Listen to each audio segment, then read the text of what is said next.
Hi, everyone.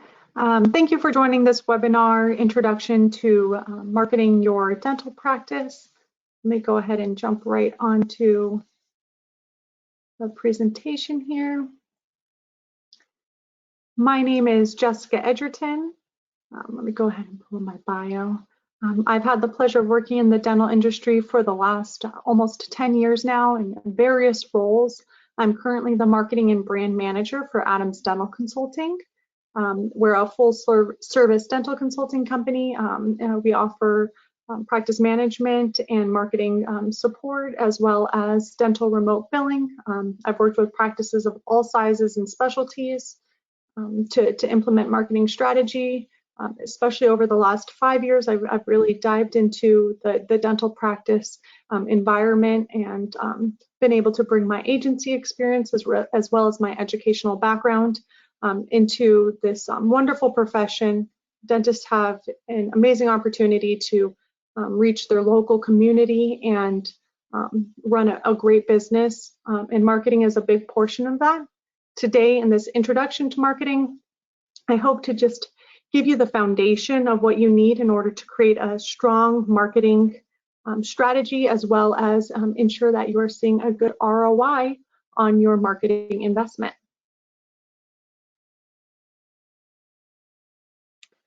So let's jump into the presentation. Of course, you might have individual questions as we run through this presentation. Please jot them down, and I'll put up some of our contact information again so that you can reach out to me and I can help address some of your individual questions. Do what you do so well that they will want to see it again and bring their friends. So I'm sure all of you know Walt Disney, the co-founder of the Walt Disney Company, said this. And while we might not be having daily parades with people's favorite Disney characters, you are offering a service that really does impact people's lives. Trips to the dentist can oftentimes be daunting or feel like a chore. Other times, patients come in excited with high expectations of transforming their smile. And how are we going to exceed all these types of different expectations day in and day out to ensure that patients leave amazed with the quality of care that you've provided and that your team has provided? The first step in creating your marketing strategy, and really I feel that your business plan, is creating a strong mission statement. And so you started this practice for a reason. I want to challenge you to dig deep and get personal. What does this practice mean to you and your potential patients?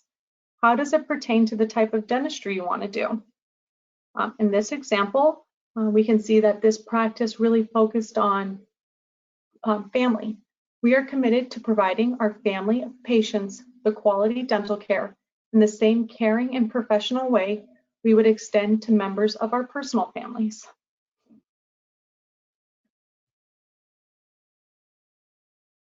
The next step in your marketing process is really understanding the dental consumer as a whole.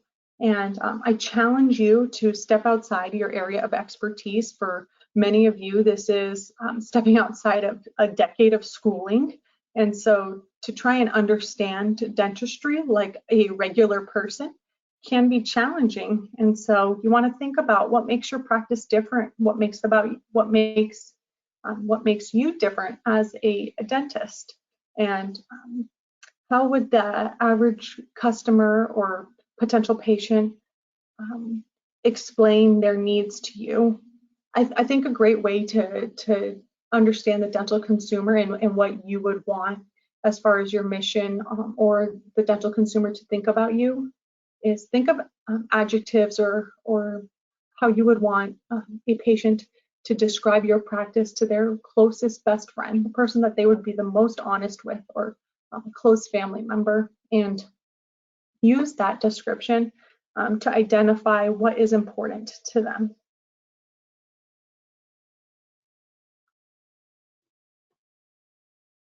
Taking the dental consumer to the next kind of step to understand the target audience, that not only the type of patient that you want to potentially see, but also what's realistic. So target audience is just a market segmentation that can be defined as the division of a market into select groups based on a variety of factors such as needs, characteristics, and behaviors, so that the application of the marketing mix can be appropriate to the individual. And so while you might have this entire group of people that you've deemed your target audience, we want to keep our services very individual. And so a way that we do this is we use that consumer information that we've just come up with. How would we want our practice described? How would we want consumers to describe it, patients to describe it? And then using that with factual information like from the census. So just a preliminary glance of what I do when I enter a practice is I pull a report with the population in the area, the average household size, the median age, the median and average household income. I also have insight into healthcare spending trends, which are great if you can acquire those, and then the importance of the acceptance of dental benefits in that area. So understanding your target audience is important. If you live in a really high percentage area of renters, that can help you determine, do you need to more frequently communicate with the community because people are interchanging in and out. You could see this in a college type of community. Sometimes high renters don't mean high turnover. It could just be an expensive place to live, like San Francisco. So understanding your target audience, who you want to see, and meshing that with who is actually in the population will help you create realistic goals. So in that last statement, I mentioned something called the marketing mix. And this is just a very traditional principle. The marketing mix refers to a set of actions or tactics that a company uses to promote its brand or product in the market. It consists of 4 P's that you see right here: product, place, price, and promotion. And I'll quickly go over these just because I think that as you develop your mission and your target audience, that you'll have a really, and we go over in more specifics, the place and price, that you'll have a good understanding of how to put all 4 of these into play. And so product describes your specific type of dentistry. So I want you to think outside of just, okay, my product is, I'm a dentist, I offer dentistry. I want you to evaluate the types of services that you should be offering, look at your competition. I want you to understand the days and times that you should be open when your patients want to be seen, so meet them when it's convenient. Place is understanding that your physical and online brand need to be conveying the same message. I know you've heard this multiple times now. Unless you are in a high foot traffic area, many times your patient's first experience with you is online, and so you want to ensure that your place matches your physical location so that your brand is consistent. Price does mean like the physical cost of a service, but it's also perceived value. And I think more often that is what comes into play in dentistry. So while a patient may say that an in-network dentist is their highest priority, if they find value in the type of dentistry you offer and the results that you present, the value outweighs the logistics of using their dental benefits. And still, how are you going to help them use those? So there's ways that you can still bill for them and explain to them why this service may not be covered. And then promotion is a combination of your product, place, and price, and how you communicate on those 3 factors.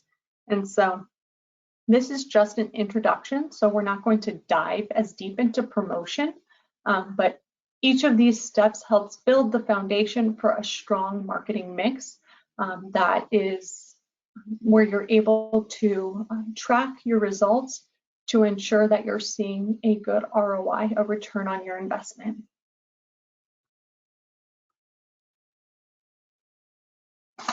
The digital components are the first layer to the foundation that we want to establish, because most patients are finding you online. We're going to quickly touch on a few of the pieces of this chart in this presentation, primarily your website, your online directory listings, social media, and email, because I feel that those build the foundation. And while the pay-per-click advertising and display advertising and social media advertising, actually in some ways email, all are part of the advanced course where we dive deeper into each one of those topics. But first, we're going to look at a website together to just determine some of the basic functionality that your website needs to have in order to attract new patients to your practice. So on the left side here, we have the desktop version of this practice's website.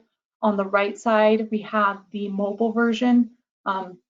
Of course, it's the same website, it converts to render correctly on different mobile devices, iPads, your iPhones, Androids, and then the screen size, even for desktop, needs to be able to size appropriately so that these key functionality show throughout the device experience.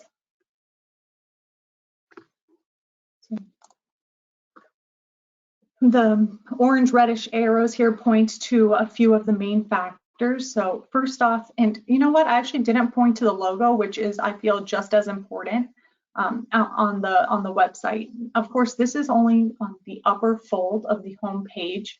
The home page scrolls down with more information. Typically, let's start with this home page, the buttons here that I've highlighted. So right off the bat, we can see that there's an easy way on both the mobile and desktop version for a new patient to request an appointment. There's an easy way on the mobile version for the user to click on that phone number and it directly call the office. That information is also displayed on the desktop version. It's just not click to call. The logo and their slogan, "Where every child leaves with a brighter smile," is prominently displayed, and you would see that throughout their website. And the upper navigation is optimized for conversion. And so again, that is for patients to learn more about your practice, all with the goal for them to contact you to schedule an appointment. And I don't have a photo of this, but as you scroll down, you'll see on just the home page alone, there's main buckets that we want to ensure that we're hitting. So we want to have our mission on there, all of the items that we just covered right now, information about the doctors, information about just a brief information about the team. All of these have links to pages in the website that go into more depth about the practice, about the team, and about the services that we offer. It's always great to highlight reviews. If you can show that you're pulling them in from third-party sources, that always creates credibility and trust in people. And then, of course, an easy way at the bottom of the page to again contact you. So if somebody's made it all the way to the bottom and they've read all this wonderful information about you, that there's an easy way to get a hold of you.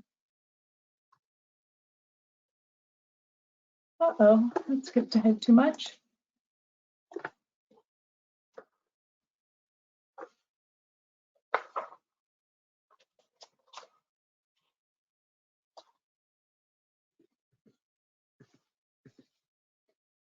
So I'm actually going to jump forward here to your online profiles. And so here you can take a screenshot of this or write these profiles right now. These are the profiles that I feel are most important to claim, and most importantly, they're free. And so when you're claiming these profiles, you want to have a uniform email address that you're using to create your account, as well as I think password. Of course, that's up to you as far as security, but you want to ensure that you're claiming Google My Business, your Yelp, Healthgrades, Bing, Foursquare, Yahoo, and YP, which is the Yellow Pages, the digital version of the Yellow Pages. You want to choose the right categories for your business listings and verify that all your business information is correct. Add photos and information with captions in as many places as you can.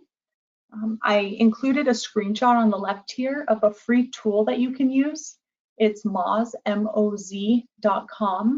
local. And so Moz has a paid subscription that you can use. They can help you with your search engine optimization. But this is just a free tool that they offer to check your directory listing information.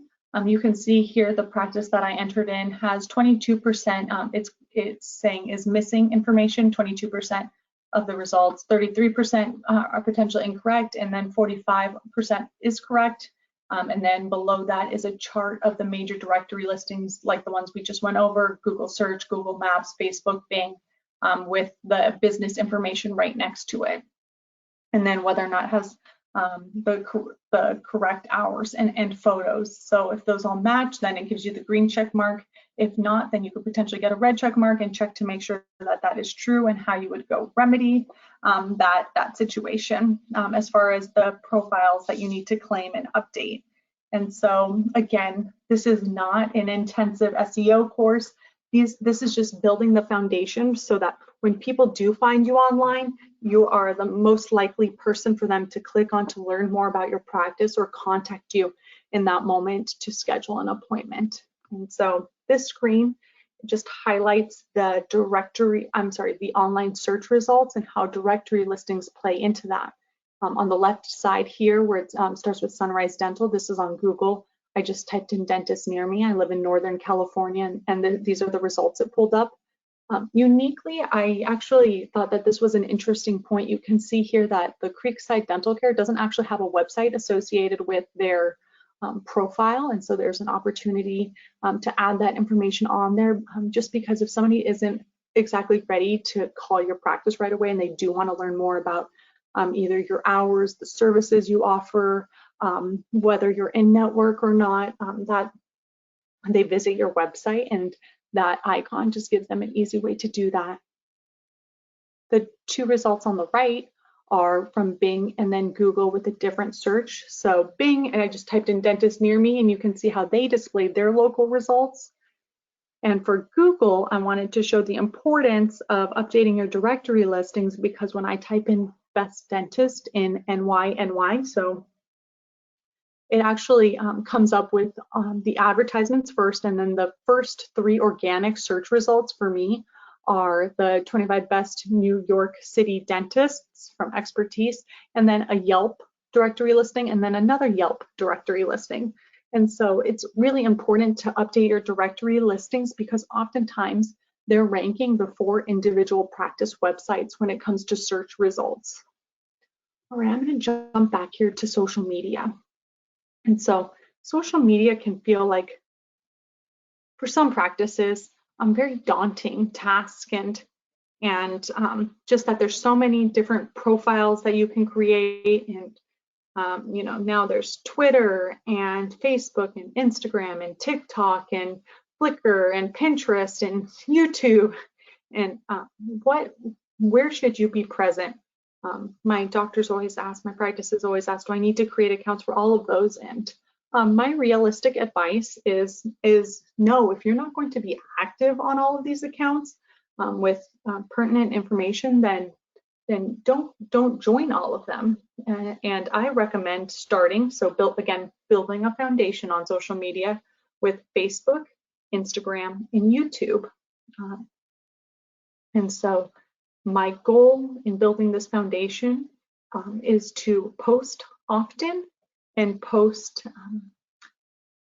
content that is personal, and not personal to your personal life, but that it's unique to your practice. I know that there are companies out there that offer engaging ways to get your patients involved in your social media channels, and those are great to possibly explore. But first step is to come up with a posting strategy and initiative and oftentimes it's determining somebody in your practice that can help with this, or a company that can help with this to implement a posting strategy that is consistent and authentic. And so compelling content, if one of my practices wants to try creating their social content on their own, oftentimes it's educational. So if they're writing their own blogs already, pulling those over to social media in office activities and celebrations. So this can be in office CE, or birthdays or certifications, things to celebrate the wins of your team, your general accomplishments, like if Yelp does nominate you as one of the best practices in your area,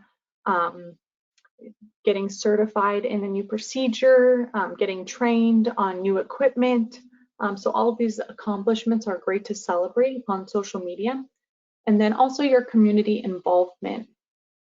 And so we're going to dive deeper into what community involvement means beyond just social media, because this really just is a way to highlight what you're doing in the community, not really how to get your brand into the community and really diversify your marketing strategy that way. Just as an example, that if you looked at Adams Dental Consulting online presence, throughout our social media, you would see our commitment to our partnership with Make-A-Wish Foundation. We decided to align with them because we feel that our missions closely align in helping better the community and make our community a better place for everyone in it, and create a little joy. And so you would see our partnership in our community involvement that way. And so creating engaging content means that you do have to have a communication policy in place. And so not only posting consistently on Facebook, I want to see posts 3 to 4 times a week. On YouTube, I'd like to see 1 video a week, and on Instagram, ideally the same, about 3, maybe 2 to 3 posts a week, but then consistently interacting with your followers' stories and creating your own stories as far as social media. And those are just the 24-hour snippets that stay live on your profile. To create consistency and build loyalty. It's also important that you have that communication policy in your practice. If there are different people engaging on your social media platform, and this isn't necessarily for your patients, but more for the team members or staff that you have managing the account, it's meant to be fun, but it's also a business account. So you always want to ensure that you're writing in your voice, that you're conveying your brand message, and that you're being authentic. And so knowing when to respond publicly or privately to feedback, that's a really, I think, big question I get is negative reviews, not necessarily only on social media, although it can happen on Facebook, but on Google My Business. People always ask me about responding to reviews, and I personally and the SEO world has come out and said basically that it is best to respond to all positive and negative reviews in an authentic manner. Of course, this is much easier to do if you're a restaurant because you don't have to keep HIPAA in mind with healthcare practices and dental practices. You do need to ensure that you are not violating your patients' privacy and giving them an outlet to communicate with you, and then also reach out to you personally to remedy a situation or just let them be heard. And so those are, just to recap, the social media channels that I feel are most important a practice joins and engages in right away. This is just, again, touching the surface of building your foundation. So Facebook, Instagram, YouTube, posts 3 to 4 times a week on Facebook and Instagram, at least once a week on YouTube, and these can be videos that are shot on your iPhone or on a high quality phone. They don't have to be professional videos. They don't need to be very long. You just want to ensure that, again, just like with the directory listings, that you're appropriately labeling everything and adding descriptions everywhere so that the internet robots basically can crawl those sites and display relevant information when people are searching, researching keywords that pertain to your dental practice. And then jumping forward here, sorry, we kind of got a little bit out of order. But the next topic I want to cover in building this really strong marketing foundation for your new practice, or maybe a practice that you acquired, or maybe you've been in practice for a while and you're just now starting to dive into really getting into a strong marketing plan. So I want you to consider how you're going to connect and engage your community. Community marketing is a strategy to engage an audience in an active, non-intrusive prospect and customer conversation. Whereas marketing communication strategies such as advertising, promotion, PR, and sales, and actually those are a lot of things that we'll go over in the more advanced course, they all focus on attaining customers. Community marketing focuses on perceived needs of existing customers. And so what that means is there's not always a high direct response to community marketing like pay-per-click advertising. Somebody's typing in dentist near me, or I need a dentist now, and you're getting a phone call right away. In the case of community marketing, you're really building brand awareness and creating a space for people to get to know you on a personal, and your practice on a personal level, to make an informed decision, to become a patient. And oftentimes I see the practices that are involved in their community through these different avenues that we're going to talk about have some of the most loyal patients. And so how do we find these, or what types of community events do we even consider participating in, and what does participation look like? So that could be community service, getting engaged in your local schools. I see pediatric practices and orthodontic practices, especially if the owner doctor, or any of the team members have children in local schools, get involved through hygiene presentations or sponsorships of school teams. There's religious centers, park and recreation districts, Chamber of Commerce, and charities. So the Chamber of Commerce is a pretty popular decision, an easy decision for most of my practices. I recommend that they get some type of membership with them. Usually there's a basic membership that they can start with if they're an existing practice. There's a lot of benefits to joining at a higher membership level. If you are a new practice, like ribbon cutting and getting listed in their online directory listings and connecting with other small businesses in the area. But these are all considerations that we make for the type of event that is right for your practice. And so understanding your mission, understanding what you're trying to accomplish, and what events or community events pertain to your practice are important. And so I guess the first step in this is, how do you find these events? So again, through your Chamber of Commerce, through the park and recreation districts, through your local schools.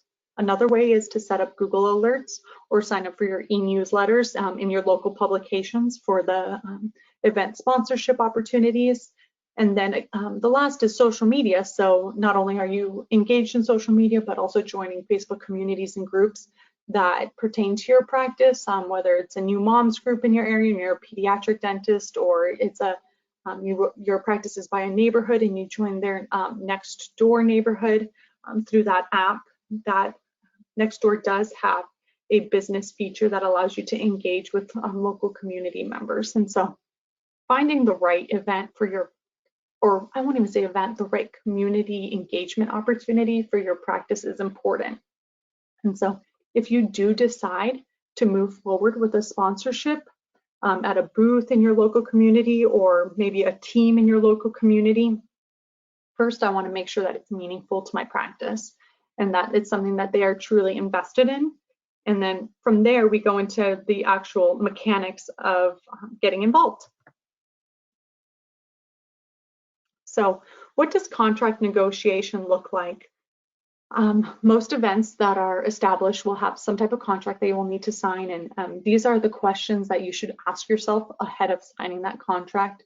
Who attends the event? What does the audience look like? Does it align with your target market that we talked about earlier? How many other dental vendors will be at the event, and who are they? What materials will you be provided? If you do a few of these, you'll realize how important it is to know whether you need to bring a table and chairs, or whether you can save the space in your car for that. And then what is your booth location? If you're a pediatric practice, maybe you don't want to be right next to the bar area. Maybe you do, but maybe you don't. And you'd prefer to be, is there a kid-friendly area with the petting zoo where your balloons would attract more of the families to come in and quickly engage with you? Once you've established which events you'd like to attend and you've negotiated that contract, understanding the requirement for the number of attendees at that event. If it's a smaller event, maybe just you, the doctor owner or a manager is okay to go and staff that booth, like at a health benefits fair at a company in your area that you're contracted with their dental benefit carrier. If it's a larger event, like a school fair or a community fair, Halloween event, maybe it's better to enroll some of your staff, and you do need to pay them. This isn't a volunteer opportunity, but to come and man the booth. So you want to make sure that everybody understands the goal. So the goal is it to sign up patients? Is it to get potential patient contact information? Is it to hand out as many freebies with your contact information on it? Determine a dress code, because that's a big portion of how your brand is perceived. Communicate the day of details so that everybody arrives on time and knows what their role is. And then establish everyone as a brand ambassador. Does everybody know the mission for the practice? Hopefully they know it before this event, but just solidify that and help people understand, help your staff understand, why you're there and what you're trying to accomplish. And then have a designated photographer. A lot of the times, just to be safe, we do back of the head photos that really focus on the practice and the team members engaging with the community. And so it might be them handing out balloons and the kid grabbing it, and it's the picture of the child, the back of their head reaching up for the balloon. And we'll get into how we use those photos later in our promotions. But we always want to ensure that we have a couple of things at our events, if it's depending on the location and what's provided. But I have a extensive list of inventory that you should take, such as a table, possibly a pop-up canopy, a tablecloth with your brand name on it, a raffle box. You always want to have something that engages people to come visit you. Flyers printed in color that highlight your mission and what differentiates you from other practices. Possibly a banner, any brochures that you have, possibly balloons, especially at children's events, to engage people to come over to your booth and grab a balloon that's branded, hopefully. Appointment cards, business cards, and then some of the necessities like pens, scissors, and tape are just good to have on hand the day of. And if you want that list, please just send me an email or visit our website and go to the complimentary consultation, and I'll just send you that inventory list straight away. So this next slide I'm going to show you is actually a practice in Southern California. She's located in Orange County, and she elected to participate in a really hyper local event. It was a 5K in her direct community. And so it was, Orange County is this huge county and her community is so much smaller, but for her dental practice was the perfect amount of attendance for a flow that she could handle, where she's new to the area and she was able to introduce herself to a lot of people. The goal was to get new patients. She got a handful of new patient requests, and she did have her schedule printed out to actually write people in and send those follow-up communications to. But she had a pretty fun raffle there with an Echo Dot and the Philips teeth whitening pens that you can see on her booth, which she displayed really nicely. And so this would be the ideal setup for an outdoor booth and just an idea of one type of way to get involved in your community. So your post-event communication, what does that look like? You want to be calling anybody who expressed interest in coming into the practice.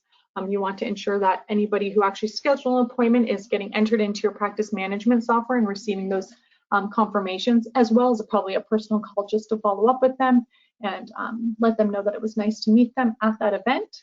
And then email communications. Following that, you can add these people into your, we'll talk about email communication, but possibly a newsletter, a monthly newsletter or quarterly newsletter, and then your social media.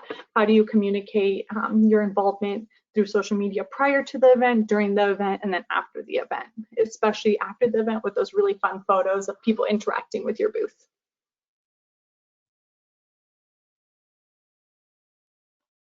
And so part of building this foundation for a strong marketing strategy and brand strategy, and ensuring that your brand is solidified in the community is not spending all this money and time to acquire new patients and then losing them out the back door. And a big portion of that is creating loyalty with your current patients through personal connections. And so how do you do that if somebody's only coming to visit you or for their visits twice a year because they're generally healthy? A great way to do this is to utilize two-way communication. This actually happens to be a perfect time to talk about patients that may not be that may not have you as top of mind. We're recently coming out of an unprecedented time of COVID-19 closures, and so the practices that stayed in communication with all of their patients and not in a way that was overburdening or tone deaf, but those that really showed a genuine care for their patients and created targeted communications for the patients that were directly affected. So their appointments had to be canceled, or patients whose appointments were potentially going to have to be canceled because of the uncertainty. And then there was a communication strategy for patients that probably are not going to be affected in terms of their dental visit during this time. So what does that communication strategy, do they really need to hear from us as often as somebody who had their appointment canceled? And so understanding how to communicate with your patients to create that loyalty through the personal connection and the continued ways that you show that you're caring for their overall health. And then there are some technical aspects to communicating with them online, or this I'm focusing through email and text messaging, but also phone calls and social media obviously are a great means of communicating with your current patient base too. Some of the communication platforms that I see most often, and you might want to do demos of in practices, are Yapi, Lighthouse 360, Solution Reach, DemandForce, NextHealth, and Weave. And these all make it easy for you to digitally communicate with your patients. I briefly touched in the previous section on creating a newsletter. I think that most of my practices before I started with them did not participate in a quarterly or monthly newsletter. That is a great way to share current information about your practice with potential patients that haven't seen you in a while, and keeps you top of mind. And while they have so many choices, that it continues to remind them why they have chosen you overall throughout the years, and build that loyalty. So as we talk about building the foundation for marketing and solidifying your brand and the strategy in your community, I don't want you to forget about the communication piece and what does the experience for your patient look like each time they're in. Are you meeting their expectations? So today during this introduction, we went over solidifying your mission and voice, owning your online presence, your reputation, and your community footprint. Actually, I didn't touch too much on a foundational piece, which I do think is important. A lot of those communication systems offer a way for patients to easily share their experience with your practice online. And so by that, I mean review generation. So you want to be encouraging your patients to share their experience with your local community via Google My Business, the Facebook reviews, Healthgrade reviews, because this helps Yelp reviews. Of course, each platform has its own rules and guidelines on how to ask people to share their experience, but those communication tools make it possible for them to share that. And it's really important part of that SEO strategy that we'll dive into in the more advanced version of this course. And then ultimately, how to solidify your footprint in the community and build loyal patients. These are just a few topics that we're going to go over in the next webinar. So social media advertising, pay-per-click and display advertising, media buys, so billboards, radio and TV, and direct community outreach. and how do you budget and plan for those, and track the effectiveness of each.